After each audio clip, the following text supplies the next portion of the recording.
Hello everyone, welcome to medic mates. आज हम बात करेंगे सेल इंजरी के हवाले से।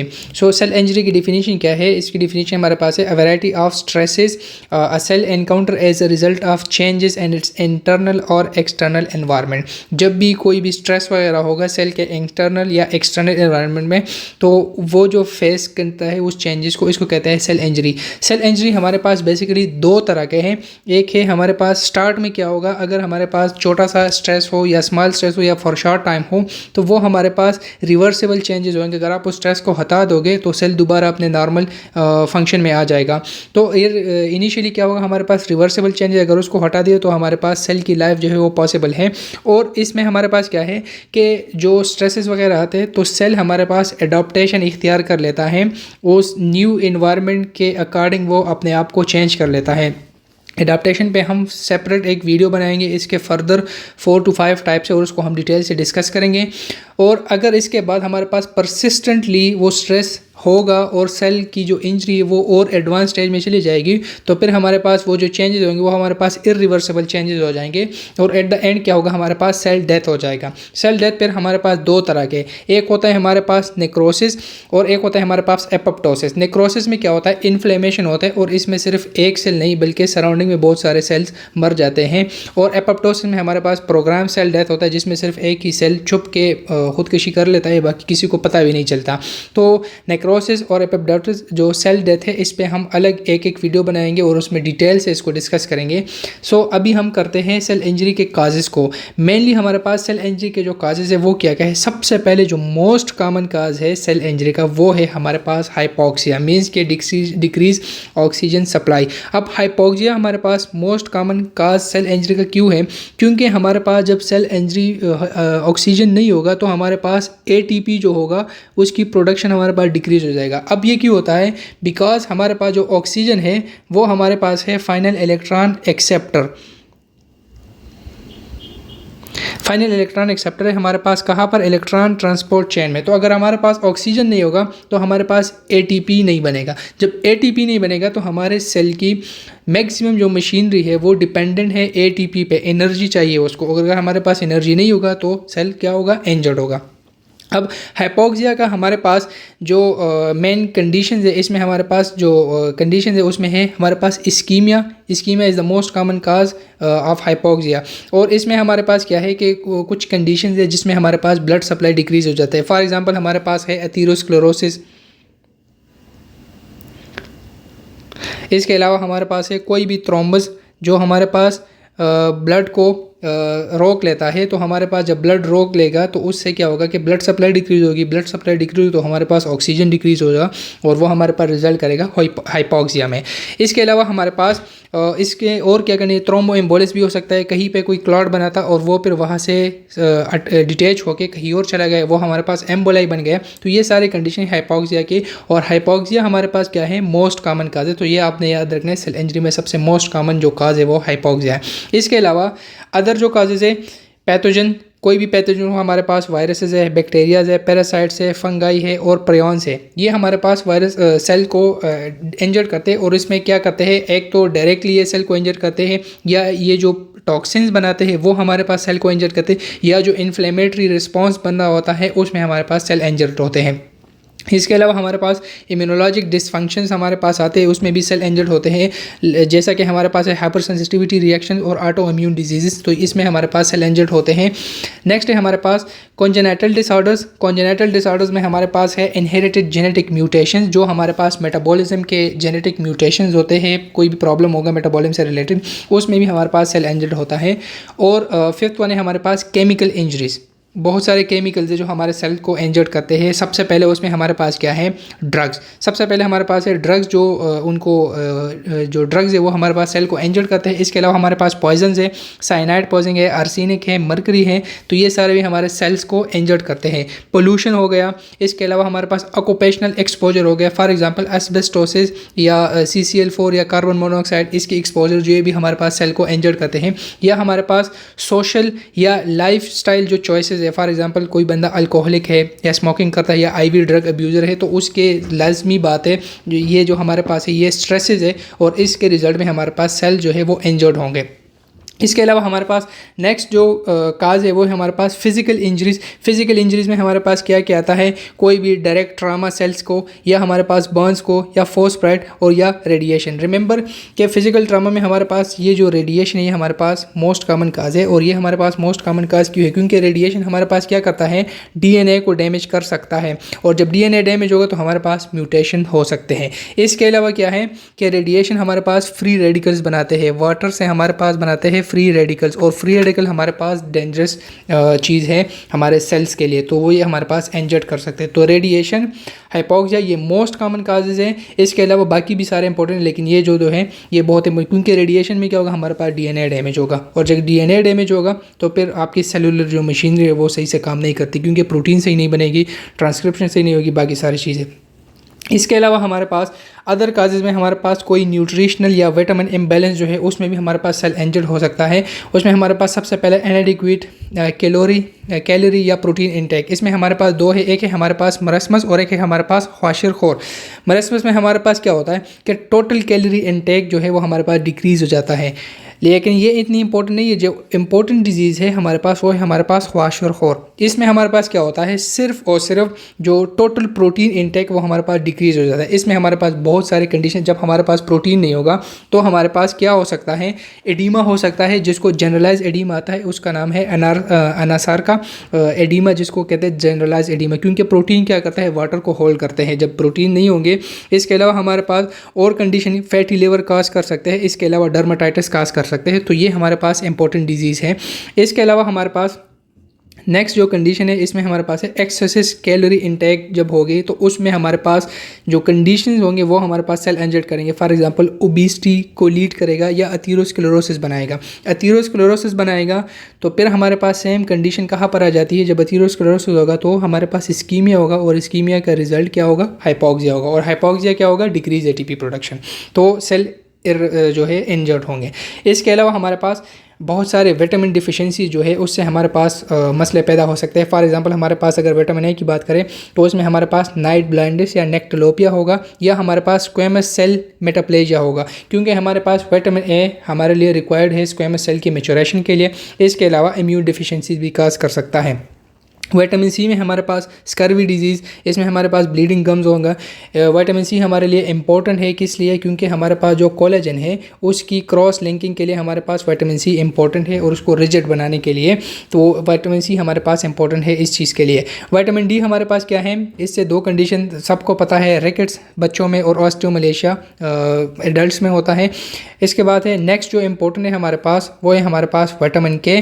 विटामिन के में हमारे पास क्या होता है, ब्लीडिंग डायस्थेसिस, मीन्स कि ये जो बंदे हैं ये मोर प्रोन है ब्लीडिंग के लिए। अब ये क्यों है, क्योंकि हमारे पास विटामिन के जो है ये हमारे पास करता है गैमा कार्बोक्सिलेशन। अब ये गैमा कार्बोक्सिलेशन करता है हमारे पास क्लॉटिंग फैक्टर्स के, और वो क्लॉटिंग फैक्टर कौन कौन से है, 2, 7, 9 एंड 10। तो ये जो क्लॉटिंग फैक्टर इनकी गैमा कार्बोक्सिलेशन करते हैं, और ये बहुत इंपॉर्टेंट होता है हमारे पास क्लॉटिंग कैस्केड में। तो अगर हमारे पास विटामिन के डिफिशिएंट होगा तो हमारे पास इनकी गैमा कार्बोक्सिलेशन नहीं होगी, तो इसलिए हमारे पास प्लेटलेट जो कैस्केड होगा, जो हमारे पास क्लॉटिंग कैस्केड वो नहीं बनेगा सही से, तो उसमें ब्लीडिंग ज़्यादा ये मोर प्रोन है। इसके अलावा नेक्स्ट है हमारे पास विटामिन 12, ये भी इंपॉर्टेंट है। इसमें हमारे पास है मेगेनोब्लास्टिक एनीमिया, न्यूरोपैथी और स्पाइनल कॉर्ड डीजेनरेशन। और अगर हमारे पास फोलिएट डिफिशिएंट होगा तो उसमें हमारे पास होगा megaloblastic anaemia. Megaloblastic anaemia folate vitamin B12 दोनों में है, लेकिन जो डिफरेंस है हमारे पास फोलिएट डिफिशिएंसी में वो है हमारे पास न्यूरल ट्यूब डिफेक्ट्स। हमारे पास न्यूरल ट्यूब डिफेक्ट्स जो है वो सिर्फ फोलिएट में आते हैं, और उसमें हमारे पास है अगर इंटीरियर न्यूरोट्यूब जो है उसकी फेलियर होगा तो हमारे पास होगा एनेंसेफेली। ये हमारे पास है इंटीरियर न्यूरोपोर की फेलियर की क्लोजर की फेलियर की वजह से। और अगर हमारे पास पोस्टीरियर जो न्यूरोपोर है न्यूरल ट्यूब का, अगर वो फ्यूज़ ना हो जाए तो उसके रिजल्ट में हमारे पास होंगे बहुत सारे कंडीशन स्पाइनल कॉर्ड से, और उनको कलेक्टेड कहते हैं स्पाइना बाइफिडा। तो ये है हमारे पास पोस्टीरियर न्यूरोपोर की वजह से। तो ये थे हमारे पास। और अगर हमारे पास नियासिन विटामिन B3 जो है वाटर सोल्युबल, अगर वो डिफिशिएंट होगा तो उसके रिजल्ट में हमारे पास एक कंडीशन है प्लेग्रा, वो होगा। और इसकी जो ट्रेड है हमारे पास वो क्या होगा, इसमें हमारे पास होगा डायरिया। डर्माटाइटिस, और हमारे पास होगा डिमेंशिया, और एट द एंड हमारे पास होगा डेथ। लेकिन हमारे पास ट्रायड इसका क्या है प्लागरा का, डायरिया, डर्माटाइटिस, डिमेंशिया, 3D, और एंड में 4D डेथ। उसका जो एंड रिजल्ट होगा वो हमारे पास डेथ होगा। अब इसमें हमारे पास सेल इंजरी हो गई। सेल इंजरी में हमारे पास टिश्यू के अंदर, एक सेल के अंदर जो मोस्ट ससेप्टेबल टारगेट्स है हमारे पास सेल इंजरी के, वो है हमारे पास सबसे पहले डीएनए हमारे पास डैमेज होगा तो हमारे पास सेल की जो चेंजेस है वो बहुत सारे चेंज हो जाएंगे। माइटोकॉन्ड्रिया डैमेज हो तो हमारे पास एटीपी जो है वो प्रोडक्शन उसकी डिक्रीज हो जाएगी। इसके बाद है हमारे पास रफ एंडोप्लाज्मिक रेटिकुलम। अगर रफ एंडोप्लाज्मिक रेटिकुलम हमारे पास डैमेज हो गए तो हमारे पास प्रोटीन सिंथेसिस डिक्रीज हो जाएगा। और अगर सेल मेम्ब्रेन को हमने डैमेज कर दिया तो वहाँ से हमारे पास जो सेलुलर एंजाइम्स है वो बाहर चले जाएंगे। तो ये हमारे पास मोस्ट कॉमन जो टारगेट्स हैं, मेन टारगेट्स है, वो हमारे पास ये 4 हैं। सो नेक्स्ट है हमारे पास मैकेनिज्म ऑफ सेल इंजरी। जब भी सेल इंजरी तो उसका मैकेनिज्म क्या है। सबसे पहले हमारे पास क्या होगा, सबसे पहले हमारे पास क्या होगा, O2 derive free radical, oxygen derive free radicals हमारे पास होंगे। उनमें कौन कौन से, सुपर ऑक्साइड एनाइन है, हाइड्रोक्सिल रेडिकल है, और हमारे पास हाइड्रोजन परऑक्साइड। ये फ्री रेडिकल्स क्या करेंगे, ये हमारे पास जो हमारे टारगेटेड मेन जो सेल का मेन पार्ट्स है उनको डिस्ट्रॉय करेंगे। सबसे पहले हमारे पास क्या है, डीएनए। इसके बाद हमारे पास प्रोटीन्स को डिस्टर्ब करेंगे। इसके अलावा हमारे पास लिपिड मेम्ब्रेन को डिस्टर्ब करेंगे, और हमारे पास एलडीएल जो है सर्कुलेटिंग एलडीएल उनको डिस्टर्ब करेंगे। तो ये हमारे पास पहला मैकेनिज्म है। उसके बाद नेक्स्ट हमारे पास क्या होगा, एटीपी हमारे पास डिप्लीट हो जाएगी। जब एटीपी डिप्लीशन होगी तो मैंने आपको बताया था कि एटीपी से हमारे पास सेल में मोस्ट ज़्यादातर जो मशीनरी है वो हमारे पास एटीपी पे काम करती है। सबसे पहले हमारे पास क्या, सोडियम पोटेशियम एटीपेजेस, और इसके अलावा हमारे पास सोडियम कैल्शियम एक्सचेंजर जो पंप्स हैं वो हमारे पास डिस्टर्ब हो जाएंगे।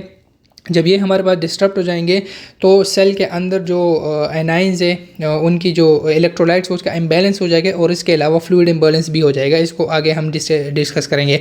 और इसके बाद हमारे पास क्या, जब एटीपी नहीं होगी तो हमारे पास एरोबिक ग्लाइकोलिसिस से हमारे पास एनारोबिक जो मैकेनिज्म है उसमें चला जाएगा, और हमारे पास ग्लाइकोलिसिस इंक्रीज हो जाएगा। इसके रिजल्ट में हमारे पास क्या हो जाएगा, लैक्टिक एसिड प्रोड्यूस हो जाएगा बहुत ज़्यादा। जब लैक्टिक एसिड ज़्यादा प्रोड्यूस होता है तो ये हमारे पास क्या होता है, एंजाइम्स को डीनेचर कर लेता है। नेक्स्ट हमारे पास क्या है, जब इतने सारे कंडीशन चेंजेस हो गए इसके बाद नेक्स्ट हमारे पास है increase permeability of cell membrane. क्योंकि सोडियम पोटेशियम एटीपेज जितने भी एटीपेजेस वाले पंप्स थे वो काम नहीं कर रहे तो हमारे पास सेल मेम्ब्रेन की परमेबिलिटी को इंक्रीज कर देंगे। नेक्स्ट हमारे पास जो मोस्ट कॉमन है वो है हमारे पास इनफ्लक्स ऑफ कैल्शियम, और अगर इसके ऊपर ये हमारे पास है hallmark of cell injury. तो इनफ्लक्स ऑफ कैल्शियम में क्या होगा, ये आप सबको पता है कैल्शियम हमारे पास क्या है, सेल के अंदर वो एज ए सेकंड मैसेंजर काम करता है। तो जब कैल्शियम बहुत ज़्यादा आएगा तो ये क्या करेगा, ये हमारे पास डिफरेंट एंजाइम्स को एक्टिवेट कर देगा। उन एंजाइम में सबसे पहले हमारे पास प्रोटीएजेज है जो प्रोटीन्स को ब्रेक डाउन करेगा, अपने ही एंजाइम या जितने भी उन सबको डिस्ट्रॉय करने स्टार्ट कर लेगा। इसके अलावा हमारे पास एटीपेजेज जो हमारे पास एटीपी को डिप्लीट करेगा। इसके बाद हमारे पास फास्फोलाइपेजेस क्या करेंगे, सेल मेम्ब्रेन में जो फास्फोलाइपेजेस जो सेल मेम्ब्रेन है उसको डिस्टर्ब करना स्टार्ट करें। और हमारे पास एंडोन्यूक्लियस क्या करते हैं, ये हमारे पास डीएनए को डैमेज करना स्टार्ट कर देंगे, डीएनए को कि ब्रेक डाउन स्टार्ट कर लेते हैं। और लास्ट में हमारे पास क्या है, माइटोकॉन्ड्रियल डिस्फंक्शन में हमारे पास जाहिर सी बात है क्या होगा, एटीपी हमारे पास उसकी जो प्रोडक्शन है वो डिप्लीट हो जाएगी। इसके अलावा हमारे पास इसमें एक चेंज आता है माइटोकॉन्ड्रियल परमेबिलिटी ट्रांजिशन चैनल्स, ये हमारे पास होंगे। तो ये एक मेन चीज़ है, ये हमारे पास कैल्शियम पे ओपन होते हैं, और ये इससे क्या होगा, हमारे पास माइटोकॉन्ड्रिया स्वेल हो जाएगा। और एक इंपॉर्टेंट फंक्शन क्या है, माइटोकॉन्ड्रिया से हमारे पास साइटोक्रोम C रिलीज़ हो जाएगा, और साइटोक्रोम C हमारे पास क्या करता है, ये हमारे पास एपोप्टोसिस का ट्रिगर है, ट्रिगर फॉर एपोप्टोसिस। जब हम एपोप्टोसिस करेंगे, एपोप्टोसिस हमारे पास होता है प्रोग्राम सेल डेथ, तो उनके जो ट्रिगर होंगे या उनके जो कॉज, उनमें एक हमारे पास होगा साइटोक्रोम C। तो ये थे हमारे पास मैकेनिज्म ऑफ सेल इंजरी। अब सेल इंजरी में हमारे पास क्या था कि जो हमारे पास फ्री रेडिकल बनते थे वो हमारे सेल को डिस्ट्रॉय कर देते थे। तो हमारे पास कुछ प्रोटेक्टिव फैक्टर्स हैं जो हमारे बॉडी को उसको सपोर्ट करते हैं, प्रोटेक्ट करते हैं फ्री रेडिकल से। उनमें हमारे पास सबसे पहला जो है वो है हमारे पास एंटीऑक्सीडेंट, नेचुरल हमारे पास एंटीऑक्सीडेंट। उसमें हमारे पास क्या है, वो है हमारे पास विटामिन A, E। तो ये हमारे पास है vitamin A, E, C and selenium, ये हमारे पास है एंटीऑक्सीडेंट, जो हमारे फ्री रेडिकल नॉर्मली बनते हैं उनको फ़ौरन ही ख़त्म कर देते हैं ताकि हमारे पास सेल इंजरी ना हो। इसके अलावा हमारे पास है super oxide dismutase. Super oxide dismutase हमारे पास क्या करिए, सुपर ऑक्साइड को कन्वर्ट करते हैं हाइड्रोजन परऑक्साइड में। नेक्स्ट है हमारे पास ग्लूटाथायोन परऑक्सीडेज, और ये हमारे पास है major enzyme for RBC. Red blood cells में हमारे पास मेजर एंजाइम है ग्लूटाथायोन परऑक्सीडेज, और ये हमारे पास इसमें एंजाइम है G6PD। और यहाँ पर जो मैकेनिज्म है वो हमारे पास हेक्सोस मोनो फास्फेट शंट वाला जो कंडीशन है, और इसमें हमारे पास क्या होगा कि ये हमारे पास हाइड्रोक्सिल आयन या हाइड्रोजन परऑक्साइड जो है उनको वाटर में कन्वर्ट कर देता है और जो फ्री रेडिकल है उनको प्रिवेंट करते हैं। और नेक्स्ट है हमारे पास कैटालेज, और कैटालेज क्या करते हैं, ये हमारे पास हाइड्रोजन परऑक्साइड को कन्वर्ट करते हैं ऑक्सीजन एंड वाटर में। लेकिन आपने यहाँ पर एक चीज़ याद रखना है कि कैटालेज एक तो हमारे बॉडी में नॉर्मल है, लेकिन हमारे पास कुछ बैक्टीरियाज है जो उनके पास भी कैटालेज की एक्टिविटीज़ है। अब वो बैक्टीरियाज उनके एग्जांपल क्या है, उसमें हमारे पास है स्टेफ ऑरियस, इसके बाद हमारे पास लिस्टीरिया, ई कोलाई, और इसके अलावा हमारे पास एगेलेक्टियस। तो ये हमारे पास कुछ बैक्टीरिया है, ये भी हमारे पास कैटालेज एंजाइम इनमें भी होता है, और ये भी हमारे पास जो हमारे फ्री रेडिकल्स उनको कन्वर्ट करते हैं इसमें। तो इसमें हमारे पास इंपॉर्टेंट पॉइंट क्या है, इन माइक्रो ऑर्गेनिज्म से रिलेटेड हमारे पास सेल में जब भी कोई बैक्टीरिया वगैरह आता है माइक्रोफेजेस वगैरह में, तो वो फैगोसाइटोसिस करते हैं। उसमें हमारे पास क्या करता है कि वो इन एंजाइम्स को डिस्टर्ब करता है इन फ्री रेडिकल्स के थ्रू। तो हमारे पास ये जो बैक्टीरिया इनमें प्रोटेक्टिव कैटालेज एक्टिविटी है, तो इसलिए हम इनको इन जो फ्री रेडिकल उसके थ्रू इनको नहीं मार सकते, क्योंकि जो फ्री रेडिकल हम बनाएंगे वो इसको यूज़ कर लेंगे। तो ये हमारे पास एक इंपॉर्टेंट पॉइंट है यहाँ पर। इसके बाद हमारे पास कुछ इम्पोर्टेंट मार्कर्स है। जब हमारे पास यहाँ पर परमेबिलिटी इंक्रीज हो जाएगी सेल मेम्ब्रेन की, तो हमारे पास मैंने आपको बताया था कि हमारे एंजाइम्स प्रोटीन जो है वो बाहर चले जाएंगे। उसमें हमारे पास यहाँ पर क्लिनिकली इम्पोर्टेंट मार्कर्स है सेल इंजरी के कुछ स्पेसिफिक टिश्यूज़ के। फॉर एग्जांपल हमारे पास अगर मायोकार्डियल टिश्यू बस फॉर एग्जांपल मायोकार्डियल मसल जो है इंजर्ड हो गए, तो हमारे पास जो मेन मार्कर्स है उसमें हमारे पास ट्रोपोनिन होगा, CPK-MB होगा, AST क्योंकि मसल में होता है, लैक्टेट डिहाइड्रोजनेज एंजाइम ये हमारे पास इंक्रीज, और हमारे पास मायोग्लोबिन। तो ये हमारे पास मार्कर्स है मायोकार्डियल के लिए। अगर लिवर इंजरी होगा तो उसमें हमारे पास क्या होगा, ALT और AST, लेकिन ALT ज़्यादा इंक्रीज होगा एज़ कम्पेयर टू AST। एक कंडीशन जिसमें हमारे पास AST ज़्यादा इंक्रीज होगा ALT से, तो वो हमारे पास सिर्फ और सिर्फ अल्कोहलिक पीपल होते हैं जिसमें हमारे पास AST ज़्यादा इंक्रीज होता है। इसके अलावा अगर पैंक्रियाज डैमेज होगा तो उसमें हमारे पास एमाइलेज है और लाइपेज है। एमाइलेज हमारे पास क्या है, ये हमारे पास है सेंसिटिव, और लाइपेज जो है ये हमारे पास पैंक्रियाटिक एनजी की स्पेसिफिक है।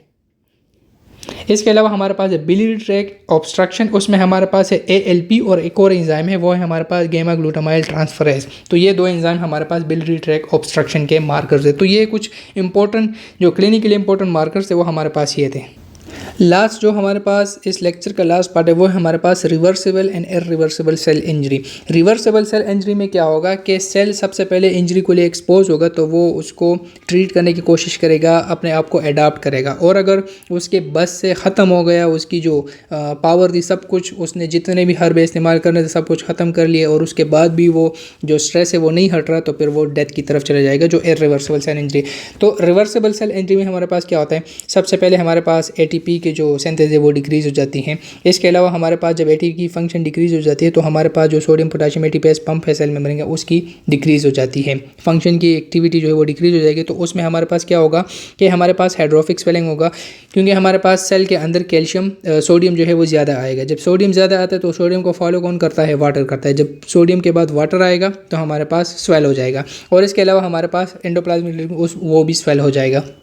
इसके बाद हमारे पास एनारोबिक ग्लाइकोलिसिस जो वो इंक्रीज़ हो जाएगी। जब एनारोबिक ग्लाइकोलिसिस इंक्रीज़ हो जाएगी तो हमारे पास साइटोप्लाज्म की जो ग्लाइकोजन है वो डिक्रीज़ हो जाएगा। लैक्टिक एसिड इंक्रीज़ हो जाएगा। जब हमारे पास लैक्टिक एसिड इंक्रीज़ हो जाएगा तो pH जो है वो हमारे पास एसिडिक हो जाएगा और डिक्रीज़ हो जाएगा। तो इसके बाद जो कंडीशंस होंगे वो हमारे पास आगे इरिवर्सिबल की तरफ जा रहे होते हैं, क्योंकि बहुत ज़्यादा सीवियर हो जाते हैं। इसमें हमारे पास नेक्स्ट वो हमारे पास होगा प्रोटीन सेंसेस जो बहुत डिक्रीज़ हो जाएगा। तो प्रोटीन सेंसेस किस तरह डिक्रीज़ हो कि हमारे पास इतने सब कुछ होने के बाद क्या हो जाएगा कि हमारे पास जो राइबोसोम है वो रफ एंडोप्लाज्मिक रेटिकुलम से डिटैच हो जाएंगे। जब राइबोसोम और रफ एंडोप्लाज्मिक रेटिकुलम एक दूसरे से डिटैच हो जाते हैं तो हमारे पास फिर प्रोटीन सिंथेसिस नहीं होता, और लास्ट में क्या होगा कि हमारे पास प्लाज्मा मेम्ब्रेन जो है उसकी ब्लेबिंग बन जाती है और माइलिन फिगर्स बनते हैं। माइलिन फिगर हमारे पास फास्फोलिपिड और कैल्शियम की एकमुलेशन होती है, सेल मेम्ब्रेन से आता है। अब यहाँ पर इस इमेज में देखें, हमारे पास ये एक नॉर्मल सेल है जिसमें हमारे पास नॉर्मल न्यूक्लियर मटेरियल है, नॉर्मल माइटोकॉन्ड्रिया है, लाइसोसोमल एंजाइम अपने लाइसोसोम में है, और हमारे पास एंडोप्लाज्मिक रेटिकुलम जो है वो बिल्कुल नॉर्मल है। अब हमारे पास इंजरी आ गई। इंजरी में हमारे पास सबसे पहले क्या होगा, reversible cell injury. Reversible cell injury में हमारे पास क्या होता है कि सबसे पहले मैंने आपको बताया था कि जब प्लाज्मा मेम्ब्रेन की परमेबिलिटी जो है वो डिक्रीज़ हो जाती है, इंक्रीज़ हो जाती है परमेबिलिटी, क्योंकि सोडियम पोटेशियम एटीपीएस काम नहीं कर रहा, तो हमारे पास सोडियम जो है वो अंदर आएगा। जब सोडियम अंदर आएगा तो उसको फॉलो कौन करेगा, वाटर। तो इससे हमारे पास सेल स्वेल हो जाता है। जब सेल स्वेल होगा उसमें एंडोप्लाज्मिक रेटिकुलम भी हमारे पास स्वेल हो जाता है, माइटोकॉन्ड्रिया भी हमारे पास स्वेल हो जाता है। अगर हमारे पास ये जो स्ट्रेसेस है अगर इसको हम रिमूव कर ले तो सेल हमारे पास हीलिंग फेज़ में आ जाएगा, और जितने भी कंडीशन थे वो सारे नॉर्मल आ जाएंगे, और फिर यहाँ से वो वापस नॉर्मल लाइफ में आ जाएगा और अब थोड़ा सा एडाप्ट हो जाएगा।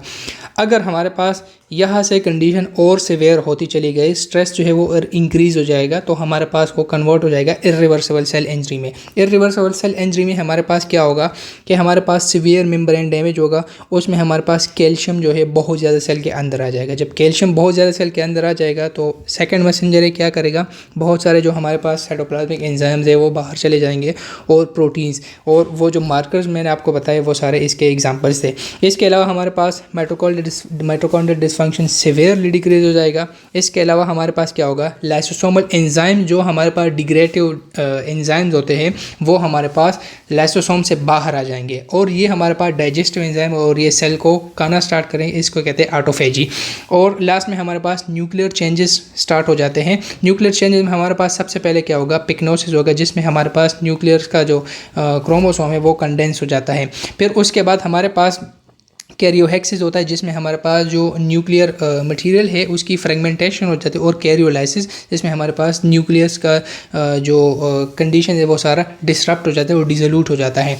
अब इधर देखें तो यहाँ पर हमारे पास इरिवर्सिबल सेल इंजरी में जो मॉर्फोलॉजिकल चेंजेस है, सबसे पहले हमारे पास न्यूक्लियस को देखे, नॉर्मल वाले में देखे बिल्कुल नॉर्मल शेप था, लेकिन यहाँ पर डिस्टर्ब हो गया, और इसके बाद एंड स्टेज में फुली डिस्टर्ब हो गया है। लाइसोसोमल एंजाइम जो वो रप्चर हो गए, यहाँ से हमारे पास लाइसोसोमल एंजाइम आ गई, इन्होंने ऑटोफेजी स्टार्ट कर दी, माइलिन फिगर हमारे पास शो होंगे। इसके अलावा हमारे पास जो रफ एंडोप्लाज्मिक रेटिकुलम है वो सीवियरली स्वेल हो जाएगा, और राइबोसोम जो है वो लॉस्ट हो जाएंगे। माइटोकॉन्ड्रिया जो है वो भी हमारे पास बहुत ही सीवियरली स्वेल हो जाएगा, और हमारे पास सेल मेम्ब्रेन जो उसकी ब्लेबिंग स्टार्ट हो जाएगी।